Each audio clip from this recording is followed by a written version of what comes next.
नमस्कार दोस्तों, एक बार फिर से स्वागत है आपका द मिस्ट्री चैनल में। आज की इस वीडियो में हम बात करने वाले हैं रामायण काल की, जिसमें लक्ष्मण जी ने कैसे ब्रह्मचर्य का पालन किया था, ये मैं आज आपको बताऊंगा। तो अगर आपने अभी तक चैनल को सब्सक्राइब नहीं किया है तो कर लीजिए और वीडियो को लाइक जरूर कर लें।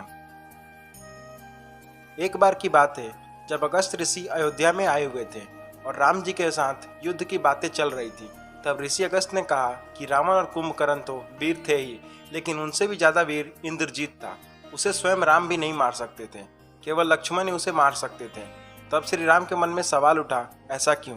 ये बात उन्होंने ऋषि अगस्त से पूछी। तब अगस्त ऋषि ने बताया कि इंद्रजीत को वरदान था कि उसका वध वही कर सकता था जो 14 वर्षों तक न सोया हो, जिसने 14 वर्षों तक किसी भी स्त्री का मुख न देखा हो, जिसने 14 साल तक भोजन भी ना किया हो। तब श्री राम बोले, मैं वनवास काल में 14 वर्षों तक नियमित रूप से लक्ष्मण के हिस्से का फल फूल देता रहा। उन्होंने कहा कि मैं सीता के साथ एक कुटी में रहता था, बगल की कुटी में लक्ष्मण थे, फिर सीता का मुख भी न देखा हो और 14 वर्षों तक सोए न हो, ऐसा कैसे संभव है? तब अगस्त ऋषि ने कहा, क्यों न ये बात लक्ष्मण जी से ही पूछ लिया जाए। लक्ष्मण जी आए तो राम जी ने कहा कि आपसे जो पूछा जाए उसे सच सच कहिएगा। तब राम जी ने पूछा, हम तीनों 14 वर्षों तक साथ रहे, फिर तुमने सीता का मुख कैसे नहीं देखा? फल दिए गए फिर भी तुम अनहारी कैसे रहे और 14 साल तक सोए नहीं, यह कैसे हुआ? तब लक्ष्मण जी ने बताया, भैया जब हम भाभी को तलाशते हुए ऋषिमुख पर्वत पर गए तो सुग्रीव ने हमें उनके आभूषण दिखाकर पहचानने को कहा था। आपको स्मरण होगा कि मैं उनके पैरों के आभूषण के अलावा कोई अन्य आभूषण नहीं पहचान पाया था, क्योंकि मैंने कभी भी उनके चरणों के ऊपर देखा ही नहीं। 14 वर्ष नहीं सोने के बारे में लक्ष्मण ने कहा, यहाँ पर माता एक कुटिया में सोते थे। मैं रात भर बाहर धनुष पर बाण चढ़ाए पहरेदारी में खड़ा रहता था। निंद्रा देवी ने मेरी आंखों पर पहरा करने की कोशिश की तो मैंने निंद्रा को अपने बाणों से बेध दिया था। निंद्रा ने हार कर स्वीकार किया कि वह 14 साल तक मुझे स्पर्श भी नहीं करेगी, लेकिन जब श्री राम का अयोध्या में राज्य अभिषेक होगा और मैं उनके पीछे सेवक की तरह एक छत्र लिए खड़ा रहूंगा, तब वह मुझे घेरेगी।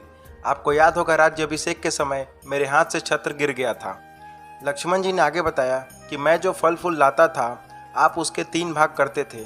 एक भाग देकर आप मुझसे कहते थे, लक्ष्मण फल रख लो। आपने कभी फल खाने को नहीं कहा, फिर बिना आपकी आज्ञा के मैं उसे कैसे खा लेता? मैंने उसे संभाल कर रख दिया। सभी फल उसी कुटिया में अभी भी रखे होंगे।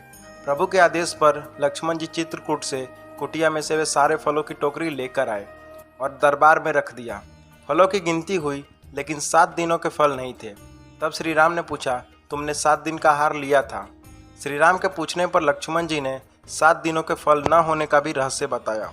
उन्होंने कहा कि जिस दिन पिताश्री के स्वर्गवासी होने की सूचना मिली, हम निराहारी रहे। इसके बाद जब रावण ने माता सीता का हरण किया, उस दिन भी हम निराहारी रहे। उन्होंने कहा, जिस दिन आप समुद्र की साधना कर उससे राह मांग रहे थे, उस दिन भी हम निराहारी रहे।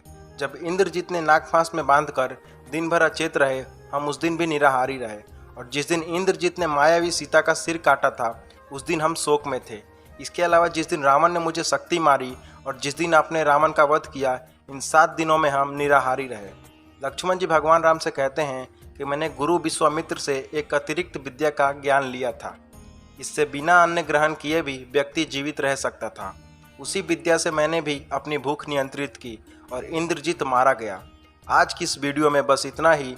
तो अगर वीडियो पसंद आई हो तो वीडियो को लाइक करें और चैनल को सब्सक्राइब कर बेल नोटिफिकेशन जरूर ऑन कर लें, ताकि मेरी वीडियो की नोटिफिकेशन आप तक पहुंच सके। वीडियो को अंत तक देखने के लिए धन्यवाद। मिलते हैं अगली वीडियो में।